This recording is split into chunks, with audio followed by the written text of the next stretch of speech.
Buenas tardes, mi nombre es Marcela Yanin Cadena Flores, estudiante de Contaduría Pública, cuarto semestre de la Universidad Simón Bolívar, y hoy les voy a hablar sobre la historia de la contabilidad en Colombia y todo lo referente a ella. Origen de la contabilidad.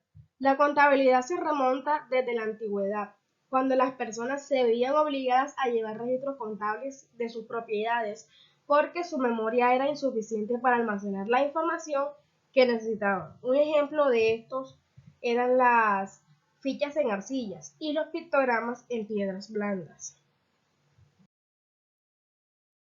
Los indígenas y los españoles. Primero que todo hay que tener en cuenta que la conquista de América se da en el siglo XV. Luego de esto, Colombia cae en manos de los conquistadores españoles en el siglo XVI. Cuando estos llegan a territorio, ya los indígenas ubicados ahí ya tenían un gran desarrollo. Además de esto, tenían una vida social y un modo de vida. Ellos ejercían el trabajo de la caza, la minería, la agricultura y el comercio. Algo muy importante es que ellos tenían una contabilidad muy estricta. ¿Cómo así? Un ejemplo de ello era la tribu Chiccha. Era una organización económica privada, quienes hacían sus intercambios a través de trueques y registraban las transacciones en su ropa. Estos con la moneda le pusieron precio a sus productos, que vendían tanto de contado como a crédito. Pero si ellos vendían a crédito, obviamente tenían que cobrar una tasa de interés.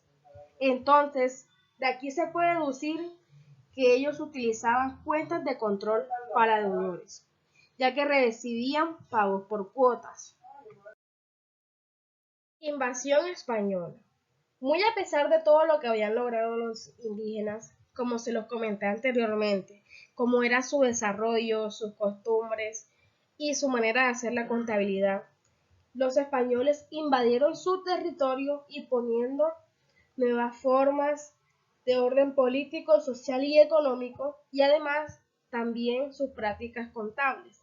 Es decir, que como los indígenas hacían su contabilidad ya no era válido, ya había que hacerlo de la manera como los españoles lo hacían. También los españoles hicieron notar más el cristianismo y divulgaron la ley de India, que en su momento significaba prohibir la convivencia entre las diferentes clases. Es así que lo poco que quedaba de la cultura indígena tuvo su fin. Los españoles y la contabilidad.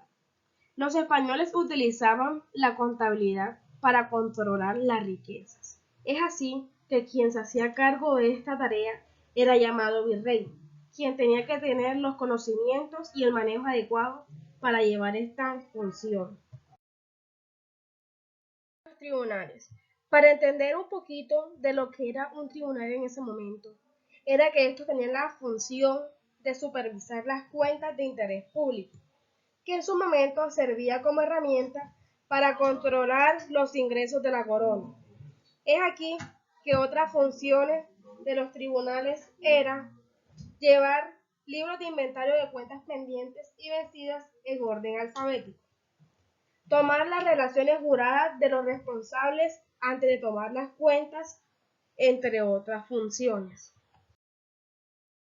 Entidades. A partir que fueron pasando los años, se fueron creando varias entidades con el poder suficiente para llevar efecto el control fiscal. Las entidades que fueron creadas fueron Tribunal Mayor de Cuentas, la Contaduría de Hacienda, Dirección General de Hacienda. Estos eran integrados por 5 contadores cuya función era revisar las cuentas rendidas por los empleados del gobierno. La contable se manifiesta en la producción de textos contables, entre los cuales se destaca Teneduría de libros por Rafael Pérez, Tratado de contabilidad por partida doble por Diego Tango, Contabilidad mercantil por Martín Lleras, Tratado de teneduría de libros por Antonio Mendoza.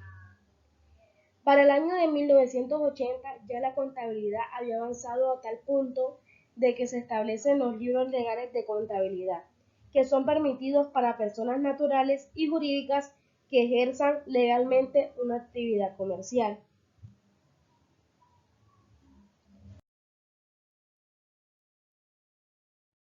Luego de lo dicho anteriormente, se crea la Escuela Nacional de Comercio, en donde enseñaban contabilidad, comercio, taquigrafía, caligrafía, entre otros, como lo son la matemática, derecho mercantil. Es así que desde aquí se da el primer paso para la futura profesión contaduría pública.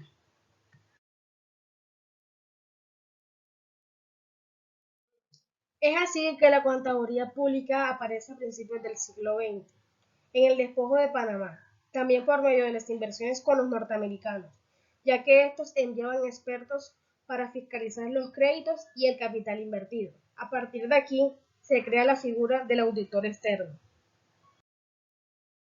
Edwin Walter fue una persona importante en el desarrollo de la contabilidad, ya que se desempeñó como director ejecutivo y tuvo como misión contratar a un grupo de expertos extranjeros en asuntos administrativos, financieros y bancarios, quien se constituyó en un hecho de trascendencia tanto para el país como para la contabilidad, teniendo en cuenta que la función de esta misión era reorganizar y establecer las finanzas del país, ya que estaba mal en el sentido administrativo.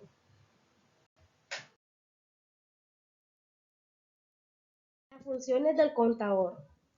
Para el año 1931 se da por primera vez la reglamentación de la profesión contaduría pública, con ayuda de la Superintendencia de Sociedades Anónimas que en su artículo 46 autoriza, reglamentando la profesión de contador pública, dándole las siguientes funciones.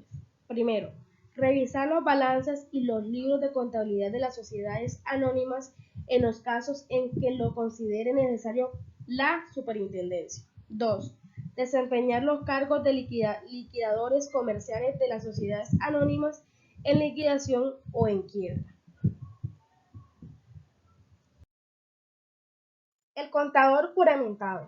En 1945, el Ministerio de Educación Nacional, por medio de la resolución número 126, faculta a la Escuela Nacional de Comercio para otorgar los títulos de contador público juramentado. Y en 1948 se le da el carácter a esta escuela de Facultad Nacional de Contaduría y Ciencias Económicas. Algo importante es que en la década de los 50 fue la mayor trascendencia en la historia de la contabilidad en Colombia. Es así que cuando se aprueba el decreto número 1297, que servía para regular la educación universitaria, elevando las oficinas de contabilidad pública, medicina, derecho y otras disciplinas a nivel universitario, a partir de aquí, esta profesión ha iniciado el progreso académico junto con otras profesiones y se ha convertido en una de las profesiones más demandadas por los estudiantes universitarios en la actualidad. Y es también una de las profesiones con mayor responsabilidad social por su alcance de trabajo. Gracias por su atención.